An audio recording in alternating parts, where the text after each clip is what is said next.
Assalamualaikum warahmatullahi wabarakatuh. Apa kabarnya Bapak Ibu di mana saja Bapak Ibu berada? Semoga Bapak Ibu semua selalu dalam keadaan sehat walafiat. Nah, Bapak Ibu berjumpa kembali pada channel YouTube Desti Hidayat, dan di video kali ini untuk informasi yang akan saya sampaikan dengan judul Data Resmi Terkait Optimalisasi P3K 2024. Honorer non-database BKN, jangan kaget ya. Nah, Bapak Ibu, kira-kira bagaimana informasi lengkapnya? Bapak Ibu dapat mengetahuinya dengan menyimak video ini hingga selesai. Namun Bapak Ibu, sebelum kita ke informasi lengkapnya, ada baiknya Bapak Ibu terlebih dahulu klik tombol subscribe dan juga nyalakan tombol loncengnya agar Bapak Ibu tidak ketinggalan info-info berikutnya. Dan nantinya jika dirasa informasi ini bermanfaat, Bapak Ibu dapat men-share agar tersampaikan kepada yang membutuhkan. Baik Bapak Ibu, mari kita ke informasi lengkapnya. Nah Bapak Ibu, untuk diketahui berikut ini data mengenai jumlah honorer yang berpeluang terakomodasi dalam kebijakan optimalisasi formasi P3K 2024. Nah Bapak Ibu, angka-angka di bawah ini ada kaitannya dengan kebijakan optimalisasi yang harus diketahui seluruh honorer peserta seleksi P3K tahap 1 dan 2. Pasalnya Bapak Ibu, kebijakan optimalisasi P3K 2024 ini tidak hanya diberlakukan bagi honorer database BKN, namun bagi seluruh honorer yang ikut seleksi P3K 2024 baik tahap 1 dan 2. Penerapan kebijakan optimalisasi keterisian formasi tersebut dilakukan setelah pengumuman kelulusan P3K tahap 2. Nah, dengan kebijakan optimalisasi ini Bapak Ibu, Deputi Bidang Sistem Informasi dan Digitalisasi Manajemen ASN BKN Suharmen mengatakan seluruh honorer yang sudah mengikuti seleksi P3K 2024 tahap 1 dan 2 tetapi tidak lulus masih punya kesempatan kedua. Kesempatan kedua berpeluang didapatkan peserta yang tidak lulus atau tidak mendapatkan formasi melalui mekanisme optimalisasi formasi P3K 2024. Kebijakan optimalisasi diberlakukan setelah pengumuman kelulusan P3K 2024 tahap 2. Suharmen BKN menegaskan bahwa kebijakan optimalisasi memberikan kesempatan kepada semua honorer yang sudah mengikuti seleksi P3K 2024. Jadi Bapak Ibu, optimalisasi bukan hanya untuk honorer database BKN. Tidak ada batasan hanya untuk honorer database.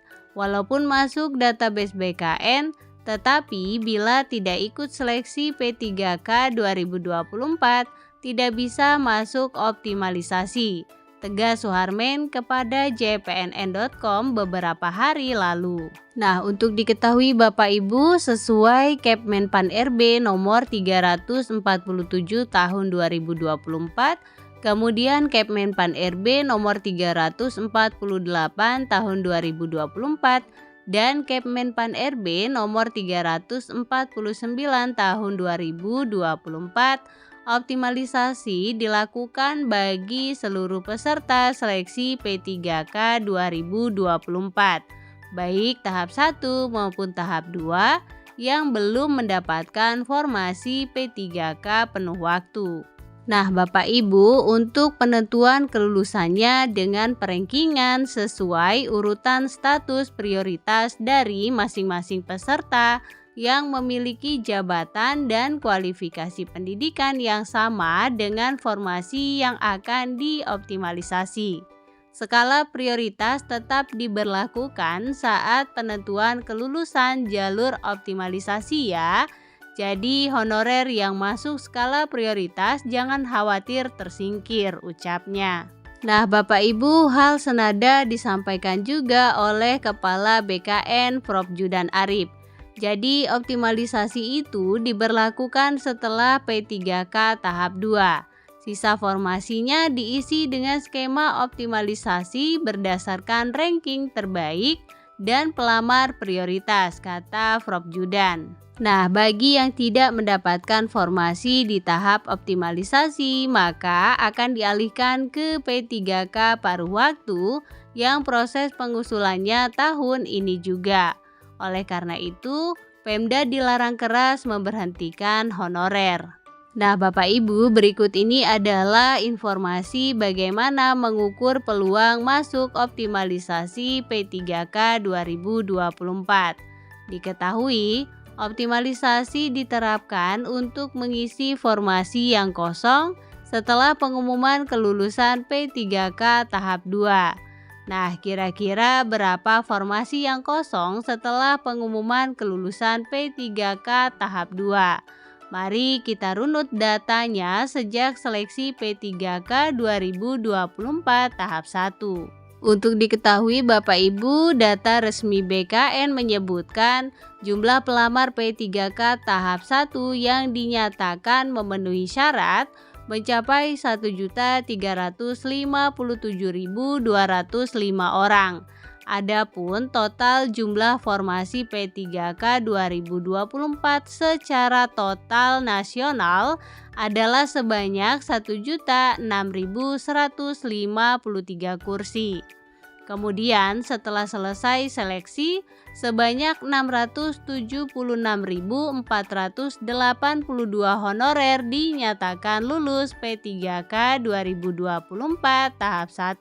Selanjutnya Bapak Ibu, sebanyak 680.723 honorer tidak lulus atau tidak mendapatkan formasi P3K tahap 1.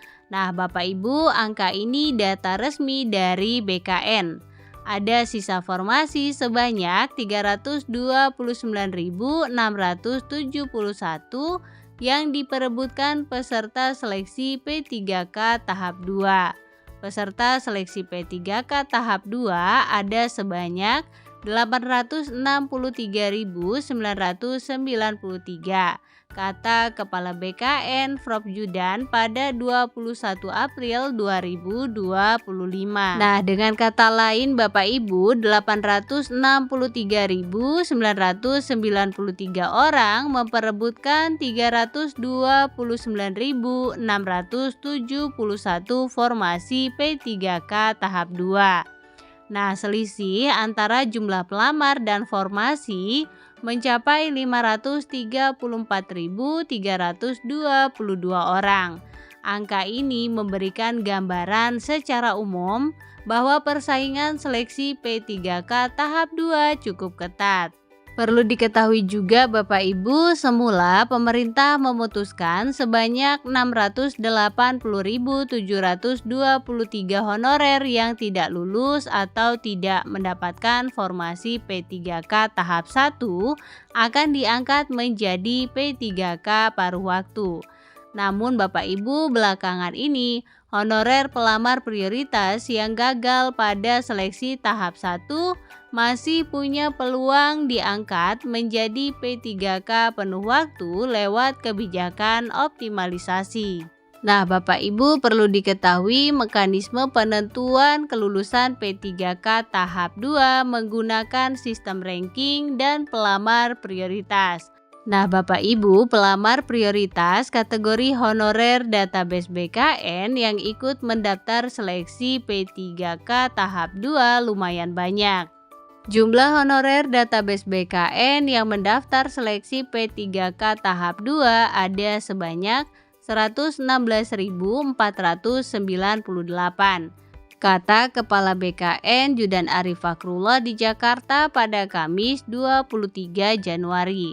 Nah, dengan demikian Bapak Ibu, para honorer database BKN sebanyak itu yang mendapatkan prioritas saat penentuan kelulusan P3K tahap 2. Nah, yang perlu dicatat Bapak Ibu, meski secara nasional selisih jumlah pelamar dan formasi P3K tahap 2 mencapai 534.322, bukan berarti sebanyak itu peserta yang akan gagal seleksi P3K tahap 2.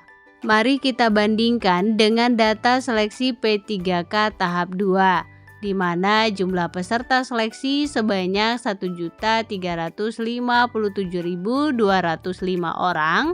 Kemudian untuk jumlah formasi ada sebanyak 1.006.153 kursi dan yang lulus sebanyak 676.482 honorer. Hal itu karena persaingan terjadi di masing-masing lowongan formasi di masing-masing instansi. Jadi tetap ada peluang formasi tidak terisi pasca pengumuman kelulusan P3K tahap 2. Begitu ada sisa formasi, maka yang mendapatkan prioritas untuk diakomodasi pada kebijakan optimalisasi ialah honorer pelamar prioritas yang tidak mendapatkan formasi P3K tahap 1. Nah, Bapak Ibu, sebagai gambaran makro secara nasional, jumlah honorer database BKN yang mendaftar seleksi tahap 1 sebanyak 1.568.614 ditambah yang mendaftar tahap 2 sebanyak 116.498 peserta. Dengan demikian Bapak Ibu, total honorer database BKN yang mendaftar P3K tahap 1 dan 2 mencapai 1.789.051 orang. Adapun total jumlah formasi P3K 2024 total secara nasional ada sebanyak 1.006.153 kursi. Nah, ini artinya Bapak Ibu lebih banyak jumlah honorer database BKN yang mendaftar P3K 2024 dibanding formasi yang tersedia. Pertanyaannya Bapak Ibu, apa maknanya dalam konteks optimalisasi formasi P3K 2024? Nah, silahkan honorer non-database BKN menyiapkan diri secara mental. Baik Bapak Ibu, demikian informasi kali ini. Semoga mudah dipahami, menambah wawasan dan juga bermanfaat. Jangan lupa Bapak Ibu untuk share video ini agar tersampaikan kepada yang membutuhkan. Berikan like pada video ini, klik tombol subscribe dan juga nyalakan tombol loncengnya agar Bapak Ibu tidak ketinggalan info-info berikutnya. Terima kasih Bapak Ibu, salam sukses, salam sehat selalu. Assalamualaikum warahmatullahi wabarakatuh.